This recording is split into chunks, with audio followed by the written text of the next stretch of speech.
شروع اللہ کا نام لے کر جو بڑا مہربان نہایت رحم والا ہے۔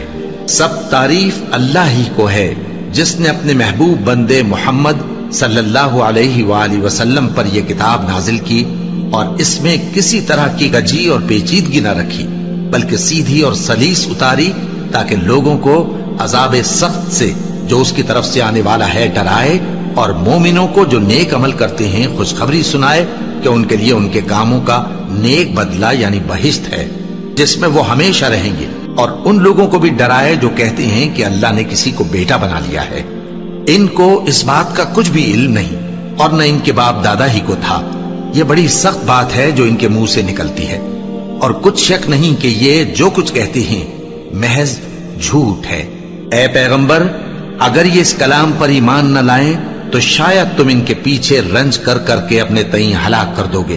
جو چیز زمین پر ہے ہم نے اس کو زمین کے لیے زینت بنایا ہے تاکہ لوگوں کی آزمائش کریں کہ ان میں کون اچھے عمل کرنے والا ہے، اور جو چیز زمین پر ہے ہم اس کو نابود کر کے بنجر میدان کر دیں گے۔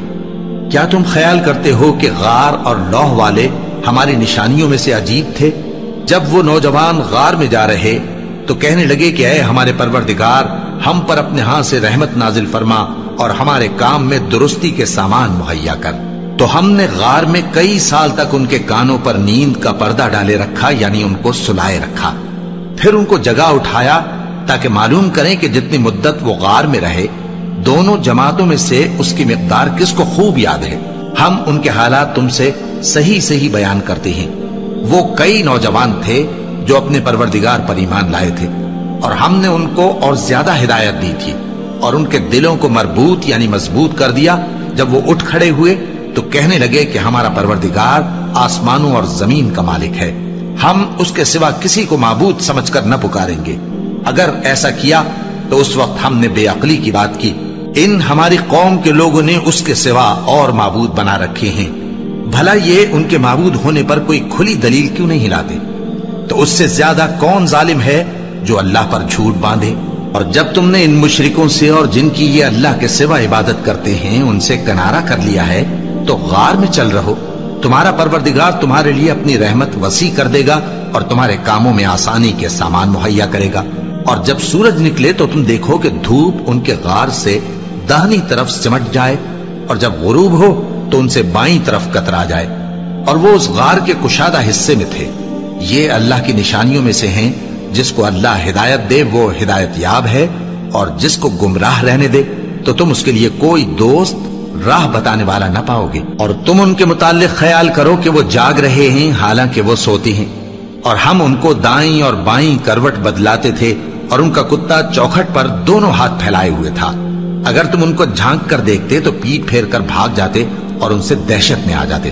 اور اسی طرح ہم نے ان کو اٹھایا تاکہ آپس میں ایک دوسرے سے دریافت کریں۔ ایک کہنے والے نے کہا کہ تم یہاں کتنی مدت رہے؟ انہوں نے کہا کہ 1 دن یا اس سے بھی کم۔ انہوں نے کہا کہ جتنی مدت تم رہے ہو تمہارا پروردگار ہی اس کو خوب جانتا ہے، تو اپنے میں سے کسی کو یہ روپیہ دے کر شہر بھیجو، وہ دیکھے کہ نفیس کھانا کون سا ہے تو اس میں سے کھانا لے آئے، اور احتیاط سے آئے جائے اور تمہارا حال کسی کو نہ بتائے۔ اگر وہ تم پر دسترس پا لیں گے تو تمہیں سنسار کر دیں گے یا پھر اپنے مذہب میں داخل کر لیں گے، اور اس وقت تم کبھی فلاح نہیں پاؤ گے۔ اور اسی طرح ہم نے لوگوں کو ان کے حال سے خبردار کر دیا تاکہ وہ جانیں کہ اللہ کا وعدہ سچا ہے، اور یہ کہ قیامت جس کا وعدہ کیا جاتا ہے اس میں کچھ شک نہیں۔ اس وقت لوگ ان کے بارے میں باہم جھگڑنے لگے اور کہنے لگے کہ ان کے غار پر عمارت بنا دو۔ ان کا پروردگار ان کے حال سے خوب واقف ہے۔ جو لوگ ان کے معاملے میں غلبہ رکھتے تھے وہ کہنے لگے کہ ہم ان کے غار پر مسجد بنائیں گے۔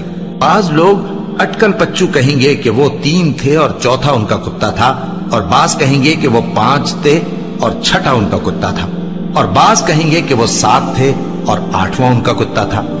کہہ دو کہ میرا پروردگار ہی ان کے شمار سے خوب واقف ہے، ان کو جانتے بھی ہیں تو تھوڑے ہی لوگ جانتے ہیں۔ تو تم ان کے معاملے میں بحث نہ کرنا مگر سرسری سی بحث، اور نہ ان کے بارے میں ان میں سے کسی سے کچھ دریافت ہی کرنا، اور کسی کام کی نسبت نہ کہنا کہ میں اسے کل کر دوں گا، مگر انشاءاللہ کہہ کر، یعنی اگر اللہ چاہے تو کر دوں گا۔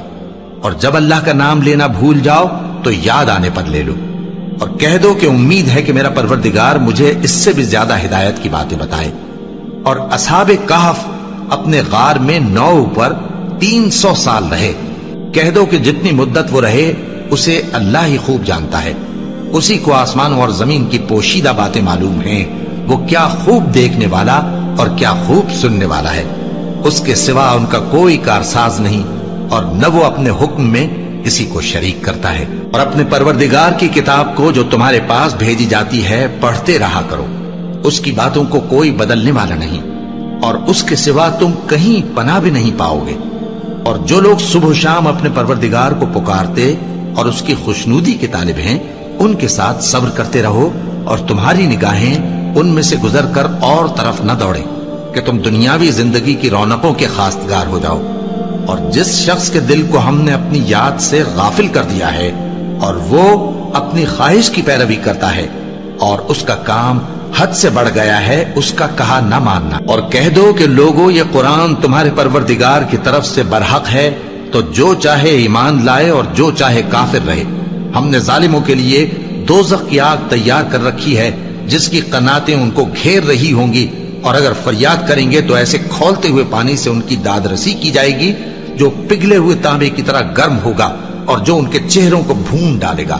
ان کے پینے کا پانی بھی برا اور آرام گاہ بھی بری۔ اور جو ایمان لائے اور کام بھی نیک کرتے رہے تو ہم نیک کام کرنے والوں کا اجر ضائع نہیں کرتے۔ ایسے لوگوں کے لیے ہمیشہ رہنے کے باغ ہیں جن میں ان کے محلوں کے نیچے نہریں بہ رہی ہیں، ان کو وہاں سونے کے کنگن پہنائے جائیں گے، اور وہ باریک دیبا اور اطلس کے سبز کپڑے پہنا کریں گے، اور تختوں پر تکیے لگا کر بیٹھا کریں گے۔ کیا خوب بدلہ اور کیا خوب آرام گاہ ہے۔ اور ان سے 2 شخصوں کا حال بیان کرو جن میں سے ایک کو ہم نے انگور کے 2 باغ عنایت کیے تھے اور ان کے گردا گرد کھجوروں کے درخت لگا دیے تھے اور ان کے درمیان کھیتی پیدا کر دی تھی۔ دونوں باغ کثرت سے پھل لاتے اور اس کی پیداوار میں کسی طرح کی کمی نہ ہوتی، اور دونوں میں ہم نے ایک نہر بھی جاری کر رکھی تھی، اور اس طرح اس شخص کو ان کی پیداوار ملتی رہتی تھی۔ تو ایک دن جبکہ وہ اپنے دوست سے باتیں کر رہا تھا، کہنے لگا کہ میں تم سے مال و دولت میں بھی زیادہ ہوں اور جتھے اور جماعت کے لحاظ سے بھی زیادہ عزت والا ہوں، اور ایسی شیخیوں سے اپنے حق میں ظلم کرتا ہوا اپنے باغ میں داخل ہوا۔ کہنے لگا کہ میں نہیں خیال کرتا کہ یہ باغ کبھی تباہ ہو، اور نہ خیال کرتا ہوں کہ قیامت برپا ہو، اور اگر میں اپنے پروردگار کی طرف لوٹایا بھی جاؤں تو وہاں ضرور اس سے اچھی جگہ پاؤں گا۔